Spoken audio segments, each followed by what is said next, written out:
106. That's the number.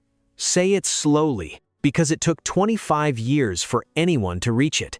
Not Sampras, not Borg, not even Roger Federer, the man who owned this tournament for 2 decades.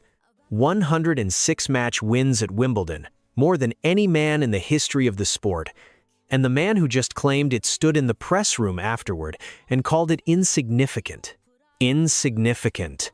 That's the word Novak Djokovic used about the biggest individual record of his career, at the one tournament he has called his childhood dream since before he could speak fluent English. Something doesn't add up there. And that gap between what just happened on center court and how casually he dismissed it is exactly where this story lives. Here's how it happened. Djokovic walked out to face Roman Safiullin, a qualifier ranked 132nd in the world, a man with 0 tour-level wins all season before this tournament started. On paper, this wasn't supposed to be the match where history got made. It was supposed to be a formality on the way to the quarterfinals. Instead, it turned into 4 sets of grinding, uneven tennis, 7-6, 6-3, 3-6, 6-3, the kind of match where a 39-year-old body has to answer questions a younger one wouldn't even be asked. Djokovic answered them. And when the final point landed, the record that had belonged to Roger Federer alone for 5 years now belonged to him. Now sit with that number for a second longer. 106 wins at a tournament played on the most unforgiving surface left in tennis, across a career that started when some of his current opponents weren't born yet. This isn't a record you back into. It's one you build match by match, year after year, on a court that has ended other legends' careers early. So why did he shrug it off? That question is going to follow us through the rest of this story, because the answer says more about where Djokovic's head is right now than any trophy count ever could. A man doesn't spend this many Julys chasing a ghost across this specific grass without caring where he lands. If the record truly means nothing to him in this moment, it's not because the achievement is small. It's because something bigger is sitting right in front of it. And to understand what that something is, you have to know what this place used to mean to him. Wimbledon wasn't always his tournament. For the better part of a decade, it belonged to Federer, completely and without argument. Federer built his 105 wins here across 20 years, from 2001 until his final match on this grass in 2021, collecting 8 titles along the way and making center court look like his personal address. When Djokovic first broke through and won the title himself in 2011, he wasn't just adding a trophy. He was announcing that the throne had a second name on it. Every win since then has carried a piece of that same argument. Could the outsider actually become the standard? Could the man who spent years being measured against Federer's ghost eventually become the ghost himself? Now look at where he stands, heading into this quarterfinal. 24 Grand Slam titles, the most of any man in history. 7 Wimbledon championships already won, tied with Federer at the top of the men's list. A 7th seed at an age when most careers have already ended, still finding a way through 4-set battles against players half his age. Felix Auger-Aliassime is next. Somewhere past him, if the draw breaks right, sits the possibility of a 25th Grand Slam title, a number that would put him alone at the top of a mountain no man has ever reached. So when Djokovic says the record doesn't matter, believe half of it. The number itself might not move him anymore, but what got him there, and what he's still chasing underneath it, clearly does. That's the story worth telling. Not the number on the scoreboard, but the 25 years it took to get here, and the one thing left that Djokovic still hasn't said out loud. Rewind to 2017, and none of this looked possible. Djokovic had just completed something no man had done in nearly half a century, holding all 4 Grand Slam titles at once, career slam and calendar slam wrapped into one improbable run. He was, by every measure, the best player on the planet. And then, almost overnight, he wasn't. The elbow went first. A right elbow that had been quietly breaking down for longer than anyone outside his team realized. until it couldn't be ignored anymore. He pulled out of Wimbledon that year, then missed the rest of the season. When 2018 arrived, he wasn't ranked among the contenders anymore. He was ranked 22nd in the world, a number that would have been unthinkable for him just 2 years earlier, and he was walking onto tour with a freshly operated elbow, no idea if his serve would hold up under real pressure again. This is the part of the story where most careers start to fade quietly. A great champion drops outside the top 20, loses in early rounds, and gradually becomes a name people mention in the past tense. That almost happened here. Except it didn't stay quiet for long, because what came next wasn't really about tennis at all. It was about identity. For years, Djokovic had built his entire public self around a single idea, that he could outwork, outreturn, and outlast anyone in the world. His whole game was built on defense turned into offense, on making opponents hit one more ball than they wanted to. When the elbow broke down, that identity broke down with it. He couldn't serve the way he used to. He couldn't trust his own arm on the shots that had defined his career. And when a player's body stops matching the story he's told himself about who he is, something has to give. There were the murmurs too, quiet ones, the kind that follow every champion once the results dry up. Was this it? Had the body simply given out early, the way it does for every athlete, eventually? Djokovic never spoke publicly about doubting himself outright, but you don't drop from world number 1 to 22nd without something shifting internally. The pressure that used to come from opponents now came from a mirror. And then, slowly, something started to move. It didn't arrive as one dramatic swing. It arrived in pieces. First, a coaching change, bringing Marian Vajda back into his box after a period of instability around him, a return to something familiar and steady rather than a search for something new. Then came small results, wins that wouldn't have made headlines in his prime but meant something different now. A quarterfinal here, a semifinal there. The scoreboard wasn't screaming comeback yet, but something in how he moved on court had started to change. The real signal came at Wimbledon in 2018.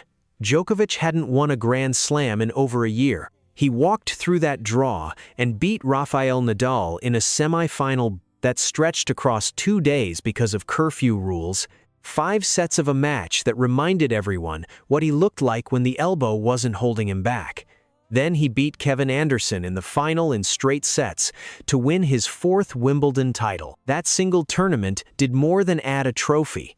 It answered the question that had been sitting underneath every result for a year. The body could still do this.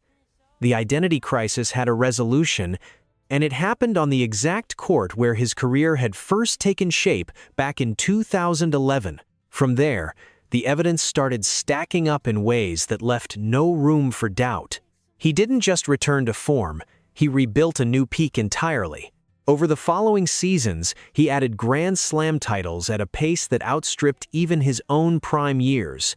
He passed Federer and Nadal on the all-time Grand Slam list, a chase that had once seemed like it belonged to those 2 men alone. He returned to world number 1, then held that ranking longer than anyone else in the history of the sport. Every one of those numbers, the ranking weeks, the slam count, the head-to-head record against his 2 biggest rivals, told the same story from a different angle. The 22-year-old kid still chasing Federer's shadow had become the man other players now measured themselves against. But the story wasn't finished testing him. 2022 brought a different kind of crisis, one that had nothing to do with his elbow or his ranking. A visa dispute in Australia kept him out of the Australian Open entirely that year, and his vaccination status barred him from several other tournaments across the season, costing him ranking points and, by his own later admission, a significant piece of that year's Grand Slam calendar. For a stretch, the conversation around Djokovic wasn't about his tennis at all. It was about everything surrounding it. He came back from that too. 2023 became one of the best seasons of his career. 3 more Grand Slam titles, a return to the top of the rankings, and a level of dominance that made the previous year's absence look less like a decline and more like an interruption. Which brings us back to Wimbledon and to grass that has now seen more of his wins than anyone else's in history. Every one of those 106 victories carries a piece of what came before it. The elbow that almost ended things early, the identity crisis that followed, the comeback that started quietly and became loud, the setback in Australia that could have derailed everything a second time. None of that shows up in a highlight reel of forehand winners. But it's there, underneath every point he plays now, especially on a court where the margin between winning and losing has never been about raw talent alone. That's why the record matters more than he's willing to admit out loud. Federer's 105 wins were built during a stretch when he was, by most accounts, the best grass court player who ever lived, uninterrupted, at the peak of his powers for the better part of 2 decades.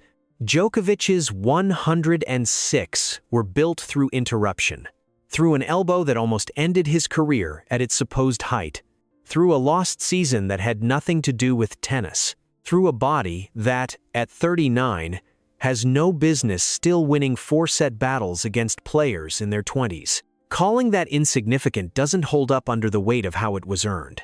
And now, with a quarterfinal against Felix Auger-Aliassime standing between him and another shot at Wimbledon glory, the only question left is whether this version of Djokovic, the one who has already rebuilt himself twice, has one more chapter left in him.